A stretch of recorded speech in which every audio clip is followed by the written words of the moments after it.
sucking air down. Yeah.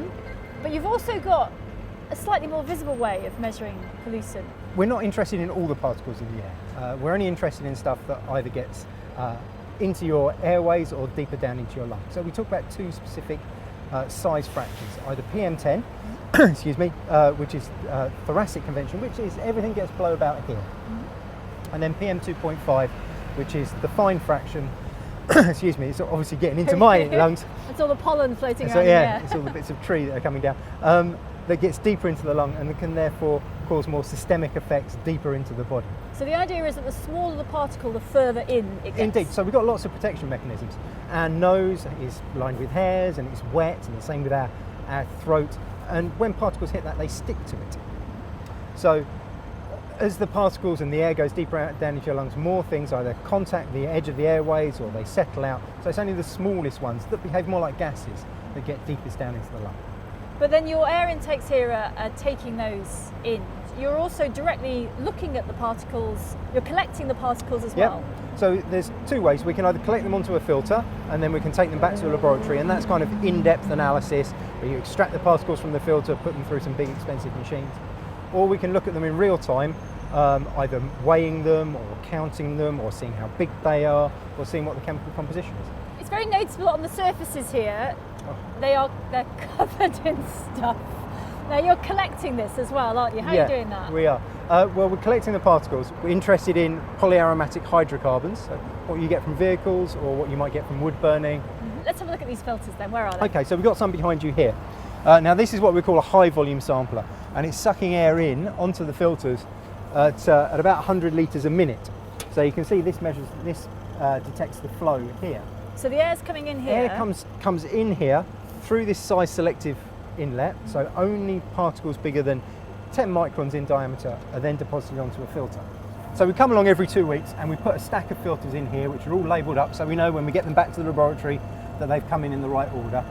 So we have unexposed filters at the top, and then at midnight the machine shuffles the filter across into the flow line, and then midnight it shuffles one out again. So we have a stack of large filters that have been exposed, and you can see. Oh, and there's a difference, the top and the bottom.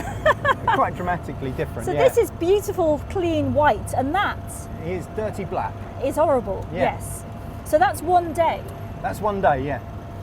Wow, and then this is like sort of one of those old record stack things. Kind it of shoots like that. one in, you collect for a day, and then shuffles one down. Yeah. And then you can take this back to the lab and directly compare it with the other measurements. Yes, yeah. And how much does that worry you? You know, what we're looking at on those, we're standing here, we're breathing that. Yeah, so, I mean, we've got other ones that are designed really to mimic the flow rates that we have. And so, yeah, you can see how black the inside of your mouth and your lungs will get just from breathing this stuff in. It's really not very pleasant. The medics can take what's called a bronchial lavage. They can flush out your lungs, and you can see the particles within your lung lining fluid that they flush back out again. It sounds fascinating and worrying all at the same time. Yeah, and still horrendous. And it was very noticeable, even to me, cycling here this morning. I wouldn't normally cycle along a big street like this, and when I got here, my nose was streaming. Yeah, and that's my body trying to get rid of these particles. Yeah, I tend to sneeze and cough as soon as I come here. I'm not here all the time, by the way. It's a once every 2 week visit for people to come here and do things to the instruments. So the instruments are collecting the pollution, but you're not. Yeah, the instruments are pretty much completely autonomous. Let's talk a little bit about all the various intakes we've got around us here. Tell me where this air is going. What we have up here, some instruments, as you've seen, are collecting particles onto filters for laboratory analysis, and we're collecting them onto different types of filters because different types of filters are used in different types of analysis. So some filters you heat up to drive off the particles, some you put into water to extract the particles from. So that's why there are lots of different samplers up here, and that's why we have boxes like this or this, just sucking in air onto filters, which are then analysed later. So where are they all going? Okay, so if I compare, there are other instruments that are downstairs, and we just have the inlets up here. So this one's PM10, so you can see it has PM10 written on the inlet here, and then that goes straight down. This one's PM10, and then it's got another part here, which is a cyclone, and that removes everything above PM2.5. And this kind of works like a vacuum cleaner, and it swirls air around and only the smallest particles get through. So we're just eliminating the big stuff and only collecting the small stuff. And then what else have we got down here? I can move around. So here we've got, this is just a general inlet, but again, down there we have something that measures mass in the same way that those two measured mass. This one works as an optical particle counter. Inside here we have another filter collection system, and we have another filter collection system which is exactly the same over there. When you're trying to understand how well an instrument works, it's good to have two samples of exactly the same thing so you can understand a variability in the sample. So this is exactly the same as the one over there, and that one behind you there is exactly the same as that one over there. So you've got pairs. So we've got check. pairs so we can understand whether one instrument's working very well and the other one isn't. So all these different intakes are going down to different instruments, and then you've got chemical analysis down below and counting and sizing. Yeah, chemical or physical analysis. So a complete picture Yeah. of what's going on. Yeah, that's right. So should we go and have a look downstairs? Yeah, let's do that.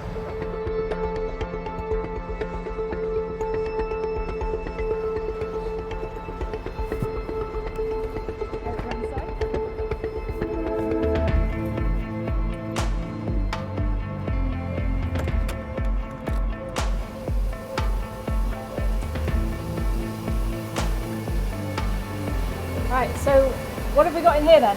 Okay, well, as you saw on the roof, we've got lots of size selective inlets that are pulling air down. So inside here, we've got lots of big pumps that are pulling air into our different bits of equipment. And what are these bits of equipment? What have we got here? Okay, so we can start off over here. This instrument breaks apart the chemical composition of the particles, so it looks at secondary and organic aerosols. We've got things to look at the black carbon in our aerosols. It samples directly onto a filter tape and we look at the blackness of the tape.